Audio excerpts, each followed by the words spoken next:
The night was dark, and the waves crashed hard against the giant ship. The wind howled so loudly that even the sailors had to shout to hear each other. In the middle of the storm, when everyone thought the ship might tilt and sink, there was a shocking sight. An old woman in a long gray coat, her white hair tied in a bun, holding tightly to a rope near the deck. It wasn't a sailor. It wasn't a passenger. It was Grandma. Yes, Grandma was on the ship, not as a traveler, but as a worker. She was pulling with all her strength, helping the crew tie down the heavy cargo so it wouldn't slide off into the sea. Her small hands shook, but her eyes burned with courage. The crew stared in disbelief. How could a woman her age be standing strong in the middle of a storm, when even younger men were struggling to hold on? Just when it seemed the rope was about to slip from her hands, lightning lit up the sky, showing her determined face. She wasn't giving up. But then, suddenly, the ship tilted dangerously to one side, throwing everyone off balance. A huge wave rose higher and higher, heading straight for the deck. And in that split second, as the crew screamed and water crashed over the rails, Grandma lost her footing. Cliffhanger here. You'll know what happens next in the following chapter. Now let's go back to how this all began. Grandma wasn't always the type of person you'd imagine working on a ship. In fact, she lived in a quiet little town with small houses, dusty roads, and a market square where everyone knew everyone. She had a soft voice, a kind smile, and hands that were more used to kneading dough for bread than pulling ropes on a stormy sea. Her life had been simple for many years. She sold homemade pies, biscuits, and bread in the market. People loved her food, and she was happy making others smile. But beneath that warm smile, Grandma carried a secret sadness. Her children had all grown up and moved far away. The house that was once filled with laughter now stood quiet. Every morning, she would sit by the window after baking, watching the road, hoping someone would visit. Sometimes days passed without anyone knocking on her door. One morning, after a long night of rain, Grandma walked to the market as usual with her basket full of fresh bread. Business was slow. Most people stayed indoors because of the muddy roads. She sat at her stall waiting for customers and thinking about her life. She was old, yes, but she wasn't finished. Deep in her heart, she wanted to do something bold, something no one expected, something that would make her feel alive again. And that's when fate knocked on her door, or rather, fate sailed into the harbor. A big cargo ship had docked in the nearby town. The sailors were loud, carrying boxes, shouting orders, and laughing at each other's jokes. Everyone gathered near the harbor to watch the busy scene. Grandma, too, stood at the edge, her basket in hand, watching the ship with curious eyes. That's when she noticed something. A group of sailors were struggling with a broken cart full of supplies. The wheel had snapped, and the heavy bags of grain were spilling onto the ground. People just stood around, watching, but Grandma couldn't. She quickly dropped her basket and rushed forward.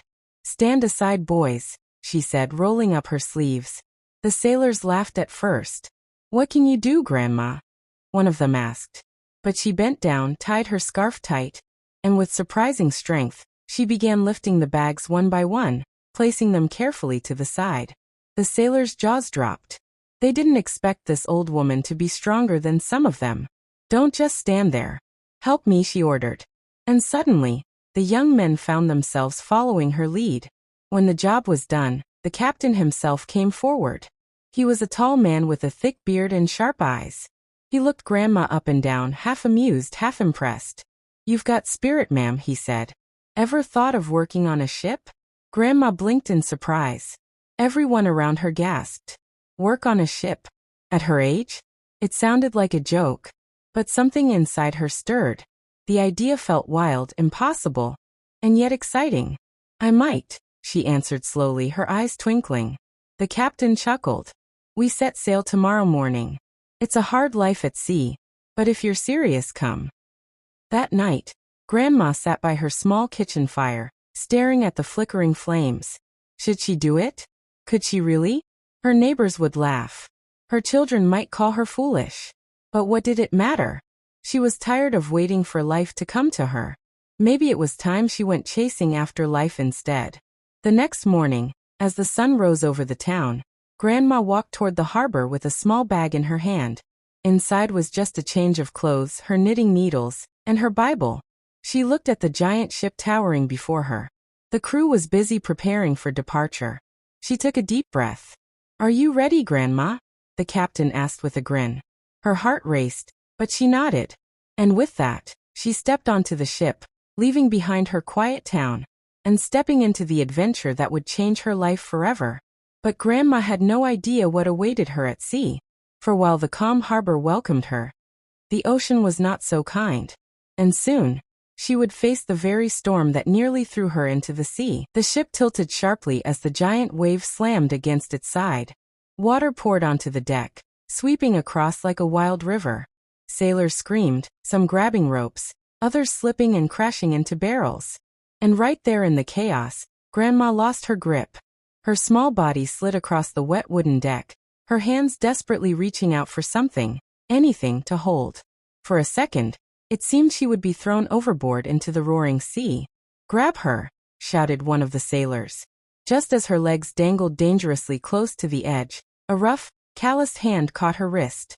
It was Thomas, a young sailor with sharp eyes and messy hair. He pulled with all his strength, and another sailor joined in. Together, they dragged Grandma back to safety. Coughing and shivering, Grandma sat up, water dripping from her hair and coat. But instead of fear, there was fire in her eyes. "I'm not letting the sea win," she whispered, standing back on her shaky legs. The sailors stared at her in disbelief. Some of them were still trembling, but here was Grandma, old, small, and stubborn, already reaching for the ropes again. The storm raged for hours. The crew fought with everything they had, and so did Grandma. When the winds finally calmed and the sea grew quieter, the men collapsed in exhaustion on the deck. Grandma, though exhausted herself, pulled out a piece of cloth from her pocket and tied her wet hair back into a bun. "The storm may be over," she said softly, "but storms come and go. What matters is if you still stand when they're gone." The men nodded silently. They had learned something from her that day, that courage didn't come from muscles, but from the heart. Days passed after the storm. Life on the ship was tough but strangely exciting for Grandma. She woke up early with the sailors, helped cook in the galley, washed clothes, and even learned how to tie proper knots. The younger sailors began to respect her. Some even called her Gran, with smiles on their faces. But not everyone was happy about her presence. There was one sailor named Jack, a tall man with a scar across his cheek. He didn't like Grandma from the start. He thought she was useless, a burden. Whenever she worked, he made rude remarks. "Look at her," Jack sneered one afternoon. "An old woman trying to be a sailor. What's next? A baby steering the wheel?" Some of the men laughed nervously, but Thomas frowned. "She works harder than half of us," he said firmly. Grandma didn't answer Jack's insults. She just kept working. Deep down, though, his words stung. At night, when she lay on her small bunk, she wondered if maybe he was right. Maybe she didn't belong here. Maybe this adventure was foolish. But then she remembered the storm, and how she had stood her ground. She closed her eyes and whispered to herself, "I will prove him wrong." One morning, when the ship was quiet and the sun rose gently over the horizon, Grandma stood on deck, breathing in the salty air. She felt alive. She felt free. She was no longer just the woman from the small town market. She was part of something bigger. But peace never lasts long at sea. That afternoon, as the ship sailed smoothly, a lookout shouted from the mast, "Smoke ahead! Another vessel!" The crew rushed to the railings. In the distance, black smoke rose from a small ship. Its sails were torn, and it drifted helplessly on the waves. "Survivors," the captain muttered. "Or trouble?" The men murmured nervously. Ships in distress sometimes meant pirates. Sometimes it meant sickness. But it also could mean people who needed saving. The captain narrowed his eyes. "We'll get closer." Grandma stood at the side of the ship, her heart pounding as the wreck came nearer. What lay ahead, friend or foe? And just as the two ships drew close enough for the crew to see figures waving desperately for help, the sound of a gunshot cracked across the sea. The sharp crack of the gunshot echoed across the open waters. The sailors froze, hands instinctively reaching for ropes, tools, anything that could serve as a weapon. The air was tense, the only sound the creaking of wood, and the steady crash of waves against the hull. Grandma's heart pounded in her chest.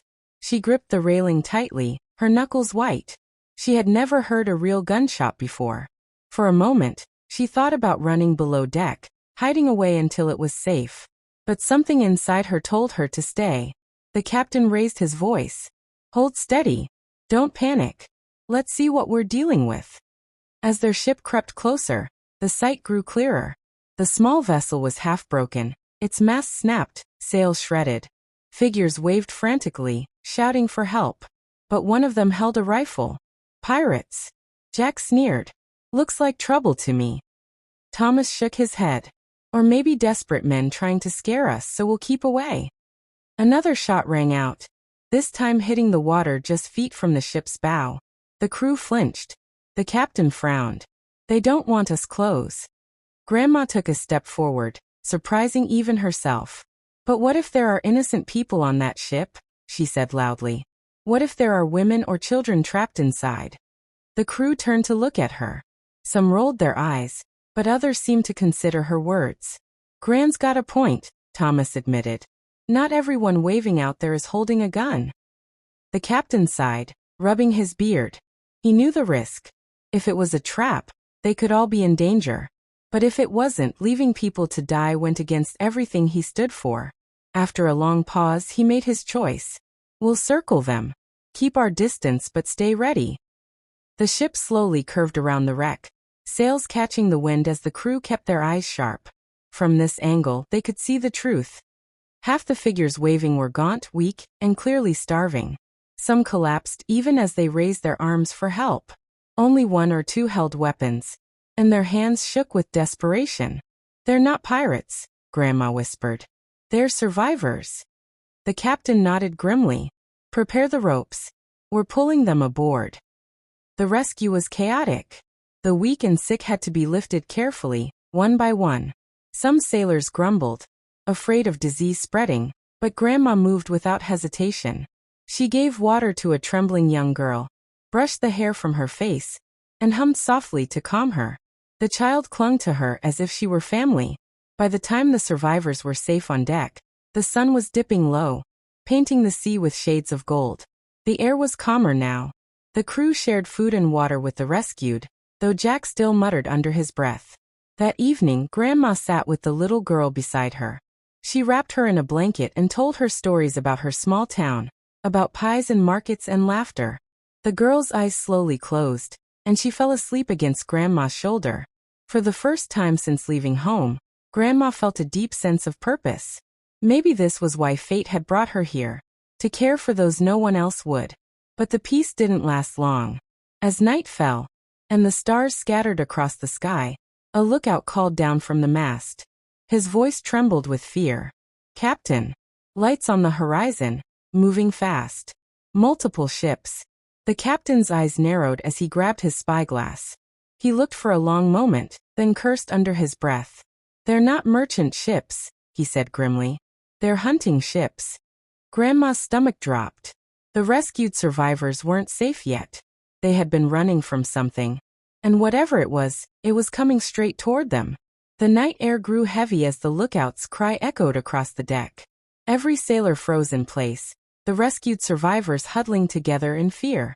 The distant lights grew brighter, moving fast across the dark horizon. Grandma stood near the rail, clutching the little girl's hand. "What is it, Captain?" she asked softly, though her heart already thudded with dread. The captain lowered his spyglass slowly. His jaw was tight, his voice grim. "Hunters. Slave hunters. They're chasing down survivors from wrecks like this, and selling them." Gasps rippled across the crew. The rescued men and women began to cry quietly. One of them, an older man with sunken eyes, whispered, "They burned our ship. We tried to escape, but they followed us. We thought we lost them," his voice broke. "But they found us again." Grandma's chest tightened. She had read about such horrors, but hearing it in the trembling voice of a man who had lived it was different. Her grip on the little girl's hand grew stronger. The captain barked orders quickly. "Cut the lanterns. Drop the sails half-mast. We'll slip away into the dark." The crew scrambled, ropes pulled, sails lowered, light extinguished. The ship became a shadow on the waves, moving silently under the starlit sky. The only sound was the splash of water against the hull, and the hushed breathing of men who knew death was near. Grandma crouched low beside the survivors, whispering calming words. "Breathe, child. Don't be afraid. We're safe here." But her own voice shook, betraying her fear. The hunting ships grew closer. Their torches burned like fiery eyes in the distance. Shouts carried across the water. "Sharp and cruel. They're too fast," Thomas muttered. He looked at Grandma, his young face pale. "If they catch us." He didn't finish the sentence. For what felt like hours, the chase dragged on. The crew held their breath each time a shout echoed louder. Each time the lights seemed to close in. But little by little, their ship slipped farther into the cover of night. Finally, the torches faded. The shouting grew distant. And then silence. The men let out shaky sighs of relief. Some clapped each other on the back. Others sank to the deck in exhaustion. "They've lost us," the captain said firmly. "For now." Grandma exhaled deeply, tears stinging her eyes. She looked at the sleeping girl still in her arms, and whispered a prayer of thanks. For a while, peace returned. The next days passed quietly. The survivors grew stronger, eating proper food and drinking clean water. Grandma spent her time tending to them, bandaging wounds, washing faces, singing soft lullabies at night. The crew began to notice how the rescued trusted her more than anyone else. Even the hardened sailors softened when they saw her patience and kindness. But Jack, the scarred sailor, didn't soften. He grew harsher. One evening, while Grandma passed bread around to the survivors, Jack snapped. "We risked our lives saving them," he growled. "And now we'll all be hunted because of it. Why should we die for strangers?" The crew went silent. The rescued huddled close together, fearful. Grandma looked Jack straight in the eye. Her voice was steady. "Because if we turn our backs on people in need, then we are no better than those who chase them." Jack's face darkened. He stepped closer until his shadow fell across her. "Careful, old woman. At sea, kindness can get you killed." The deck went tense, every sailor watching. For a moment, it seemed Jack might strike her. But Thomas moved between them, fists clenched. "Leave her be." Jack spat on the deck and stormed off. The moment passed, but an uneasy feeling hung in the air. Later that night, when most of the crew was asleep, Grandma sat alone on the deck, knitting quietly under the moonlight. The ocean looked calm, peaceful even. She thought about Jack's words about the dangers they faced, and wondered if she had brought trouble on everyone by insisting they save the survivors. Her thoughts were interrupted by a faint noise. A splash. Another. And then shadows moving in the water. Grandma's eyes widened. She stood quickly, peering over the rail. At first she thought it was dolphins or fish. But then the moonlight revealed it. Figures, silent and dark, swimming toward the ship with long knives clenched between their teeth. Boarders. The hunters had not lost them after all. They had found another way. And in seconds they would be climbing aboard. Grandma's breath caught in her throat. The dark figures glided through the water like shadows, their knives flashing faintly in the moonlight. There were at least 6 of them, and they were only yards away from the ship's hull. She spun around, her voice sharp and urgent. "Wake up! They're coming aboard." At first, only silence answered her. Most of the crew lay snoring in their hammocks below deck. But Thomas, who had been keeping light watch, rushed forward. He followed Grandma's pointing hand and his eyes widened. "Boarders!" he shouted, his voice cutting through the night. In an instant, the ship came alive. Men stumbled from their bunks, grabbing ropes, poles, and whatever weapons they could find.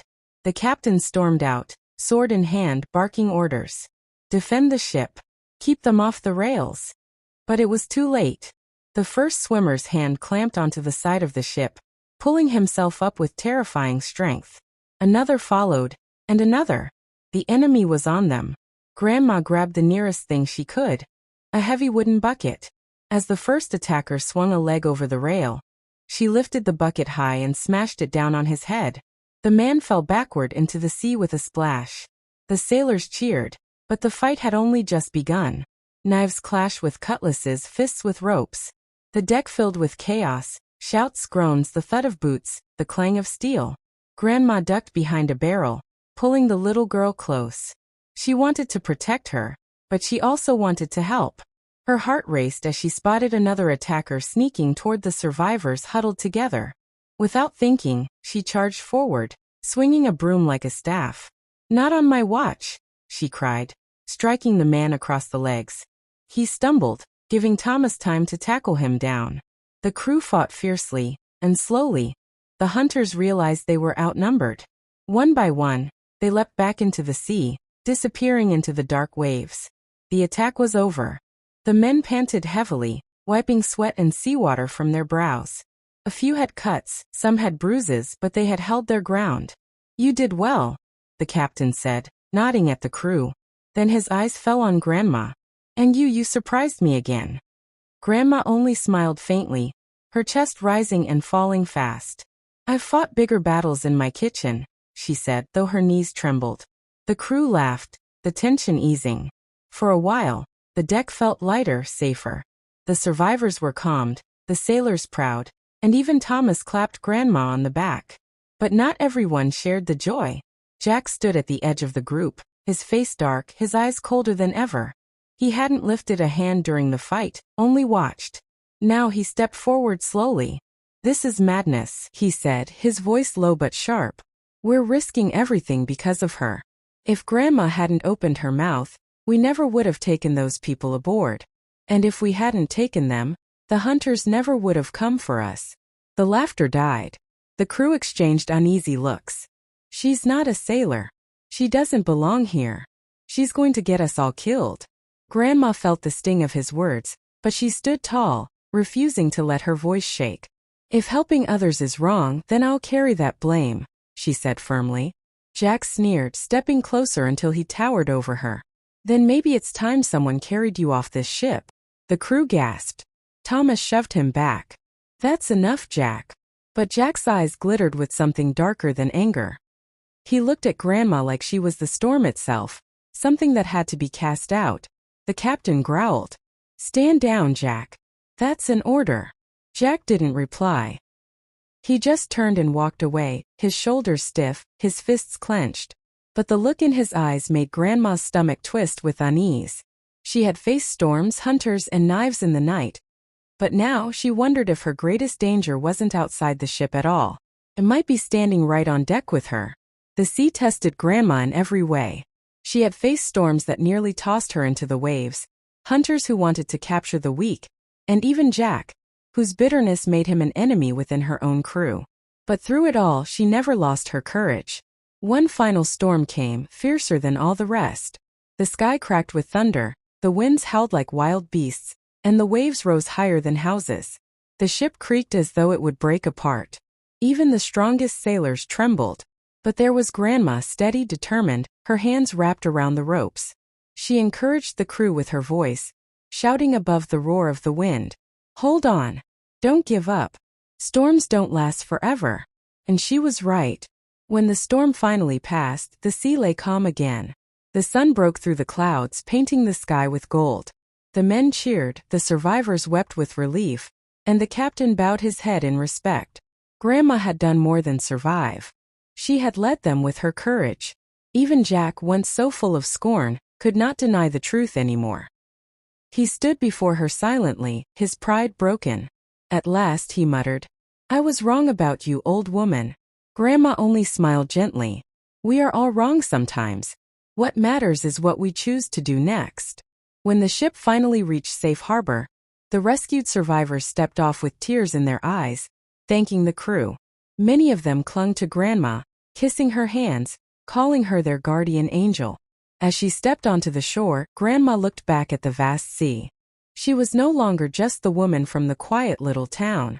She was proof that no one is ever too old for adventure, too small to make a difference, or too weak to save a life. And so her unexpected ship job became more than just an adventure. It became a lesson. Waterwave courage is not about age. Courage is about the heart. Waterwave helping others will always bring risk, but it also brings purpose. Waterwave and no storm, no hunter, no enemy can defeat a spirit that refuses to give up. With her head high and her heart strong, Grandma walked forward into the rest of her life. A woman forever changed by the sea, and forever remembered by those whose lives she saved. The adventure had ended, But the legend of Grandma's unexpected ship job would sail on forever.